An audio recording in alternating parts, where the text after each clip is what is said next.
Hi there, Steve from Northeast Functional Health, and this topic of this video is feet and ankles. Now, feet and ankles are really important and often underappreciated by a lot of therapists out there for the potential for them causing problems elsewhere, particularly knees and hips and into your lower back, and sometimes opposite shoulders as well, just from how they map in the gait cycle. Now, each of your feet has 26 bones, it has 33 joints, and a lot of connective tissue. A lot of us, the majority of us, would have sprained an ankle or dropped something on a toe or stubbed a toe and not thought anything of it.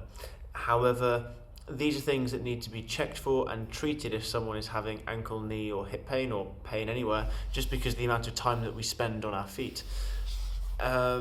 You will find that people will often talk about ankles and feet as if, oh, that's my unstable ankle, or, once an ankle's unstable, it's a problem forever. That is simply not true. You just need to find and correct the right things, and you can build someone's proprioception, that is joint stability or sense of where a joint is in space, back and restore that balance on that side. Now, another thing that I'm often asked about in clinic is what I think of orthotics, and the answer depends on individual situations.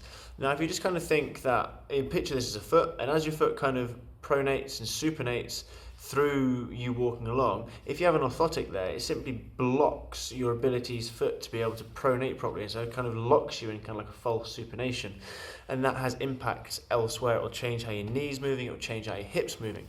And so often I'll find people who short term their orthotics will say modify their knee or their hip pain or their back pain, but then longer term an issue will arise somewhere else and they'll come in and saying, oh, my orthotics aren't working anymore. Whereas in reality what actually happened is their orthotics just moved a problem somewhere else. That problem then, the body coped with that problem for 6 months, a year, a couple of years, whatever, until it kind of says, you know what, I can't do this anymore either, and pain will resurface.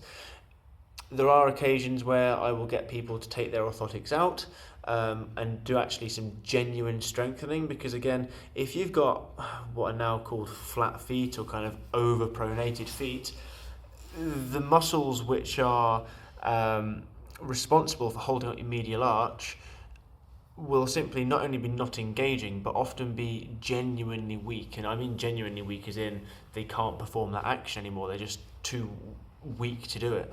And that is something which is partly due to the world which we've created for ourselves, and the fact that we predominantly walk on flat surfaces with our feet in shoes which have a bit of support in there. So simply put, the intrinsic foot muscles, which also help with arch support, just don't get the stimulation that they need.